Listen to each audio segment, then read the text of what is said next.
Halo semuanya, perkenalkan saya Safa, selaku host yang akan memandu acara podcast hari ini.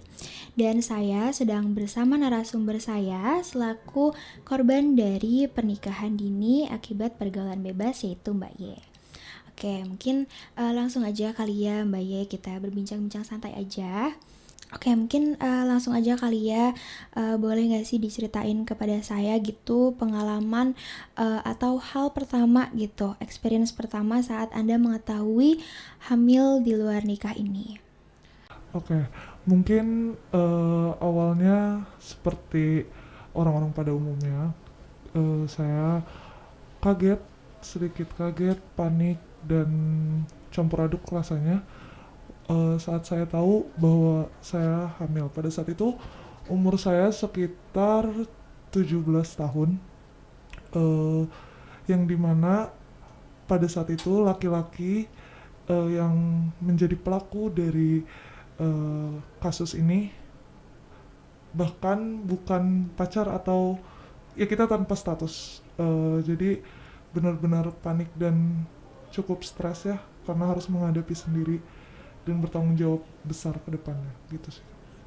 Oke, mungkin itu tadi reaksi dari Mbak Ye tersebut ya.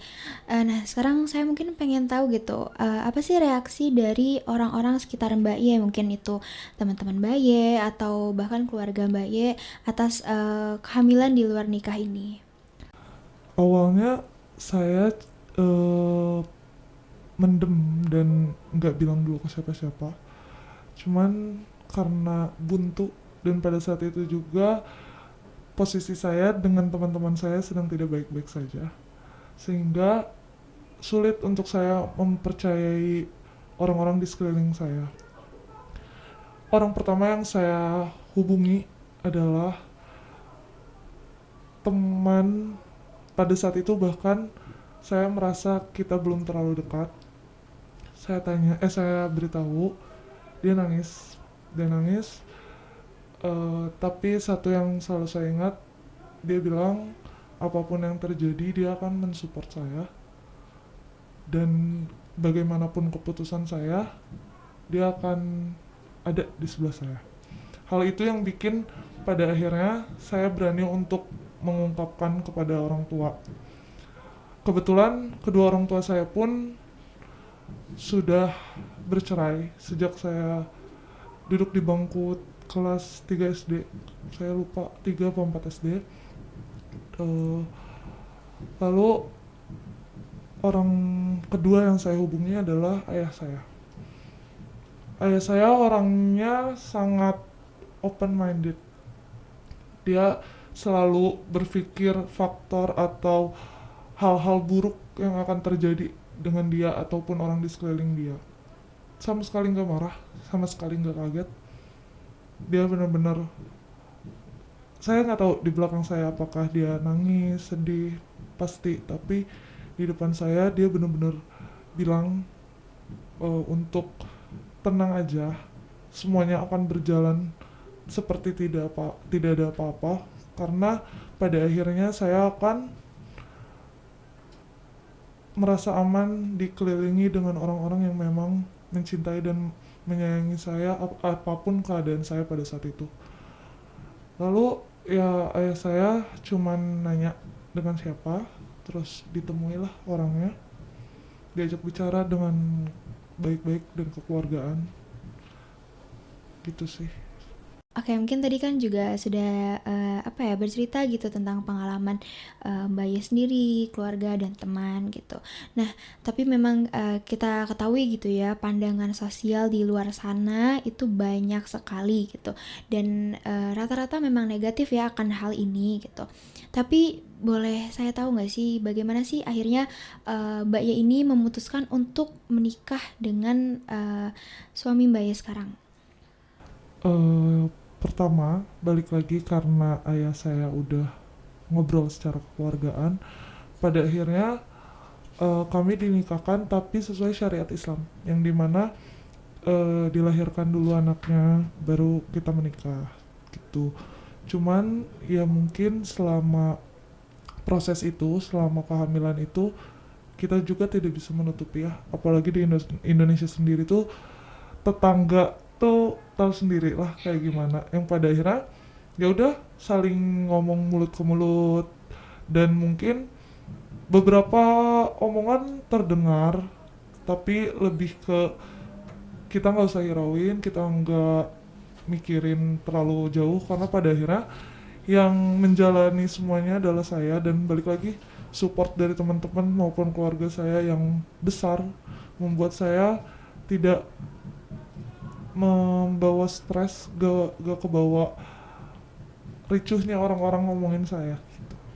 Oke, mungkin tadi Mbak Ya sempat menyinggung dikit tentang stres gitu. Tapi ada nggak sih hal terberat atau hal yang membuat wah ini saya dapat nih gitu, emosionalnya dapat atau mungkin stresnya dapat. Ada nggak sih hal-hal seperti itu gitu? Ada banget, terutama hormon ibu hamil itu kan udah berbeda lagi dengan wanita menstruasi. Udah di tahap, bahkan mungkin saya pun bisa disebut kayaknya gue nggak ngerti deh kenapa pada saat itu gue bisa begini gitu. Nah, yang paling parah adalah di saat eh, bapak dari anak ini selingkuh. Jadi proses kehamilan saya di usia kandungan 7 bulan 8 bulan, bapak dari anak ini selingkuh dengan temannya. Saya kurang tahu karena tidak mencari tahu. Yang pasti saya lihat dari WhatsApp WhatsAppnya, chatnya, mereka ketemuan dan nginep beberapa hari, yang pada akhirnya membuat saya memutuskan untuk ngomong ke ayah saya. Dan pada saat itu besar banget eh, keinginan saya untuk menggugurkan kandungan, karena pada dasarnya pada saat itu saya berpikir adalah memang betul ayah saya ada, teman-teman saya ada, tapi bagaimana dengan anak ini ke depannya dengan ayahnya yang seperti itu. Eh, dengan latar belakang saya yang broken home, mungkin bisa dibilang tidak baik-baik saja, saya sangat tidak menginginkan anak saya merasakan apa yang saya rasakan. Nah, balik lagi, pada saat itu apa yang saya rasakan pasti stres, sangat stres. Bahkan 24 jam itu saya harus selalu ada yang nemenin, karena psikologis yang nggak baik ditambah keadaan saya yang merasa pokoknya banyak hal yang nggak oke lah pada saat itu, sampai akhirnya membuat saya di tahap paling parahnya adalah itu sih, mau menggugurkan. Tapi balik lagi, eh kita ayah saya lagi-lagi ngajak ngobrol laki-lakinya gimana ke depannya dan lain-lain, yang sampai akhirnya ya kita menikah pada saat itu setelah melahirkan. Dan ya udah, seperti menjalani hidup biasa aja. Tapi di 2 tahun pernikahan kita akhirnya saya memutuskan untuk bercerai, karena tidak ada perubahan sikap dan perilaku dari laki-laki tersebut, membuat saya merasa sepertinya tidak ada bedanya dengan ada dan tiadanya dia gitu. Tapi dengan adanya kejadian yang begitu besar di hidup Baye ini gitu ya, ada nggak sih perubahan atau perbedaan dengan Baye dan masa depan Baye gitu? Dulu sama Iya. sekarang Betul. Mempengaruhi tidak gitu maksudnya? sangat. Yang pertama pasti dari adanya hal buruk pasti ada penyesalan, dan apapun namanya masa lalu, kita cuma bisa belajar dan belajar ke depannya. Perubahan yang paling signifikan adalah di saat saya harus menjadi seorang ibu untuk di usia muda, dengan status mungkin single mom juga. Itu perubahan yang sangat besar, dan saya tidak bilang hal itu kurang, tapi hal itu adalah hal paling besar, dan membuat bahkan saya bisa bilang saya kagum pada diri saya sendiri, karena Mungkin banyak di luar sana single mom yang memang sudah sesuai umurnya, sudah di tahap mereka bisa menjalani itu dengan posisi mereka mentalnya sudah dewasa, sudah dilatih dari ya memang sudah sesuai umurnya untuk mereka memiliki anak. Tapi balik lagi dengan saya pada saat itu yang masih usia remaja diharuskan memiliki anak dan menjadi single mom, itu sangat besar sih perubahan yang saya dapatkan, dan apa yang saya rasakan mungkin lebih mandiri, lebih ingat sama Tuhan. Hal-hal sedengar orang mungkin kecil dan nggak, ya biasa-biasa aja, tapi bagi saya besar. Oke, mungkin ini pertanyaan juga mungkin jika Anda bisa memutar waktu gitu ya, ada nggak sih hal yang emang pengen Mbak Ye ubah? Untuk dibilang pengen ubah, mungkin tidak ya, karena dikaruniai anak selucu itu dan sepintar itu juga hal yang baik. Cuman mungkin yang pengen saya ubah bukan tidak hamil dan tidak mendapatkan anak ini, tapi melainkan mendapatkan proses anak ini lebih baik. Hal-hal yang sesuai jalurnya gitu sih. Oke, mungkin ini pertanyaan terakhir sekaligus penutup dari podcast ini. Mungkin ada nggak pesan-kesan untuk cewek-cewek di luar sana yang mungkin mengalami hal yang sama dengan Mbak gitu? Mungkin untuk pesan, lebih hati-hati. Siapapun orangnya, seberapa percaya pun kalian, tetap jaga kehormatan kalian. Kita nggak tahu orang ini akan terus bersama kita atau enggak. Orang yang menikah pun bisa ditinggal, apalagi orang yang bahkan seperti saya tidak ada hubungan apapun, tapi diharuskan memiliki suatu hubungan karena accident itu sendiri. Itu bukan hal yang baik. Jadi saya percaya semua manusia melakukan sesuatu atas dasar keputusan dan pikiran yang panjang. Jadi semoga orang-orang di sana yang belum stop dan nggak untuk berpikir ke sana, dan orang-orang yang udah melakukan itu lebih baik berhenti dan berubah sebelum terlambat. Atau mungkin ada orang-orang yang serupa dengan saya, gak apa-apa, lanjutin aja. Yang penting proses akan terus merubah sikap baik dan sikap buruk menjadi sikap baik kalian sendiri. Dan tetap semangat selalu, tujuannya adalah satu, kebahagiaan diri sendiri gitu sih. Oke, keren banget ya kata-kata dari Mbak Ye ini. Oke, mungkin segitu dulu podcast dari kami. Terima kasih banyak sudah menjadi narasumber kami dan mau berbincang-bincang dengan saya. Oke, mungkin segitu dulu saja podcast saya dengan Mbak Ye. Saya tutup podcast kali ini. Terima kasih. Oke, barusan saya sudah berbincang dengan narasumber korban dari pernikahan dini akibat pergaulan bebas. Dan berikut adalah pandangan para ahli tentang pernikahan dini akibat pergaulan bebas. Berikut kita simak videonya. Oke, jumpa lagi dengan saya Dr. Hesa Kusuma SPOG. Saya pada kesempatan kali ini akan menerangkan mengenai pernikahan dini ya, ataupun pernikahan pada remaja ataupun dewasa muda ya.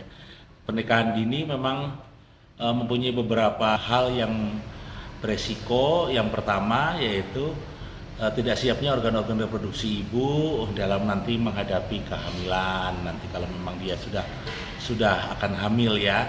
Dan memang juga nanti pernikahan dini itu juga berakibat biasanya pada psikologis dari seorang wanita dan seorang laki-laki itu sendiri, yang memang persiapannya kadang secara psikologis kurang, biasanya dalam hal finansial, dalam hal psikologis dan mental ya, biasanya itu sangat mempengaruhi. Dan pernikahan dini juga banyak beberapa akibat yang lainnya. Ada misalkan nanti jika kalau sudah hamil juga resikonya dia resiko buat terjadinya preeklamsia, resiko perdarahan, dan resiko kejadian prematur, misalnya pada kehamilan ibu-ibu dengan kehamilan dini seperti ini pada usia-usia dini, memang resiko prematuritas meningkat.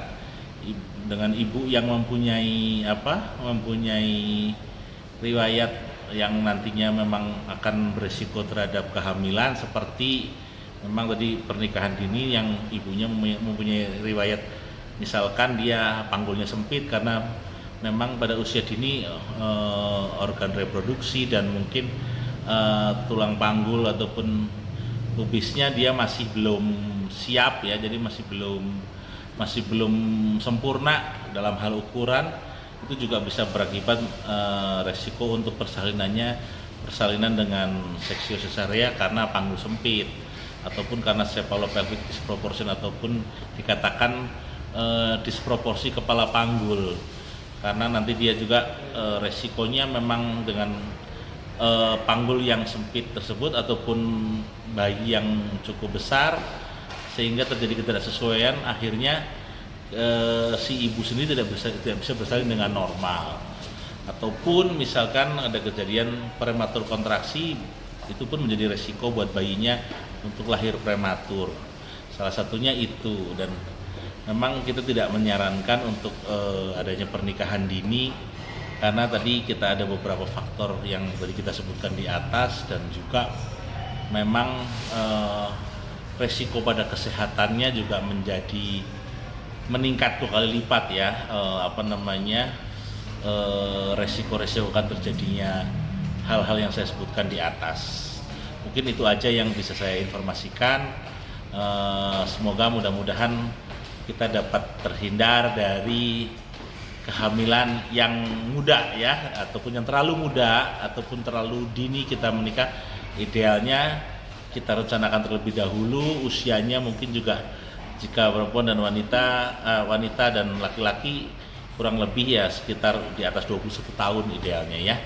Jangan kurang, biasanya kalau memang masih belasan tahun, resiko terlalu muda juga resikonya kurang baik bagi kesehatan dan mental serta psikologisnya, seperti itu. Mungkin itu aja yang bisa saya sampaikan. Sampai jumpa lagi dalam kesempatan berikutnya. Perkenalkan, nama saya Syahdan Abil Dwi Ananda. Saya merupakan mahasiswa semester 5 jurusan psikologi yang sedang menempuh pendidikan di Universitas Islam Bandung. Di sini saya akan menyampaikan mengenai bagaimana dampak pernikahan dini ditinjau dari sisi psikologi. Nah, di sini saya akan menjelaskan dari berbagai aspek, yaitu kognitif, emosional, dan psikososial. Yang pertama yaitu aspek kognitif. Nah, sebenarnya pada saat remaja, otak itu belum sepenuhnya matang, masih dalam tahap perkembangan. Yang perlu kita ketahui, pada saat remaja, sistem limbik itu matang terlebih dahulu dibandingkan prefrontal cortex. Apa itu sistem limbik? Sistem limbik ini merupakan sistem dalam otak yang berperan dalam emosional dan juga sistem reward atau penghargaan.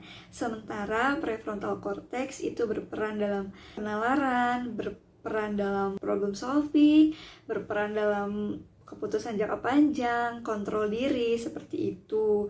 Nah, bisa disimpulkan bahwa pada saat remaja, dalam kesehariannya itu sangat-sangat dipengaruhi oleh emosi. Nah, apabila remaja ini berada dalam pernikahan dini, dalam kesehariannya ia banyak melakukan keputusan-keputusan impulsif tanpa berpikir panjang, lebih mendahulukan dorongan-dorongan dan emosi mereka. Sementara dalam pernikahan itu kan banyak yang harus ditanggung, seperti keuangan, makan sehari-hari, dan juga mengurusi anak dan lain sebagainya. Kemungkinan juga pada remaja yang mengalami pernikahan dini ini mengalami kesulitan dalam mengatur emosinya. Nah, ketika remaja ini sulit mengatur emosinya, maka terjadilah banyak konflik di dalam rumah tangga. Ketika konflik ini terjadi secara berkepanjangan, bisa jadi menimbulkan kekerasan dalam rumah tangga ataupun juga perceraian. Dan ini sangat-sangat dapat mempengaruhi kesehatan mental dari remaja tersebut. Selanjutnya adalah aspek psikososial. Dalam teori Erik Erikson itu pada saat remaja mengalami yang namanya identity versus identity confusion. Nah, pada saat remaja itu sebenarnya kita sedang mencari jati diri atau mencari identitas diri. Remaja itu mengeksplorasi siapa dirinya, apa nilai-nilai yang sesuai dalam hidupnya, peran apa yang mereka ingin mainkan di dalam dunia ini, dan juga termasuk orientasi seksual mereka. Yang terjadi ketika seseorang menikah terlalu dini, proses pencarian eksplorasi diri itu bisa terhambat, sehingga nantinya dia akan bisa menjadi krisis identitas.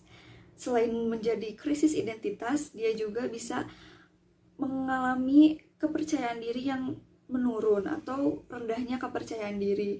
Karena apa? Karena misalkan ketika dia melihat teman-teman lain yang seusia dia sibuk mengeksplorasi diri, sibuk bermain, sibuk banyak melakukan kegiatan-kegiatan, tapi dirinya sendiri terhambat karena ada banyak yang harus dilakukan di dalam rumah tangga seperti mengurus rumah dan sebagainya. Yang selanjutnya yaitu aspek emosional, seperti yang kita sama-sama pahami sebelumnya, di mana otak remaja itu yang paling pertama matang atau yang paling pertama matangnya itu adalah sistem limbik, maka menyebabkan remaja ini emosinya sangat bergejolak. Nah, sehingga ketika menghadapi konflik-konflik dalam rumah tangga, kurang bisa mengekspresikan emosinya dengan tepat, kurang bisa mengkomunikasikan apa yang dia rasakan dengan baik dan benar. Sehingga itu bisa menyebabkan kefrustasian, kesalahpahaman yang nantinya berujung kepada kekerasan rumah tangga, kepada perceraian yang tadi sebelumnya sudah dibahas juga. Nah, berdasarkan penelitian, pernikahan dini itu dapat menyebabkan tekanan emosional yang sangat-sangat tinggi dikarenakan banyaknya tanggung jawab yang harus dipikul, akan tetapi mental mereka itu belum siap. Nah, ketika tekanan ini terus terjadi bisa menyebabkan depresi ringan hingga berat. Tentunya masih banyak juga penelitian yang membahas mengenai gangguan-gangguan kesehatan mental lain yang terjadi pada seseorang yang berada dalam pernikahan dini. Baik, mungkin cukup sekian yang dapat saya sampaikan. Mohon maaf apabila terdapat kekeliruan dalam apa yang saya sampaikan. Semoga wawasan kita semakin bertambah dan juga kita semakin tahu mengenai dampak psikologis yang terjadi dari pernikahan dini.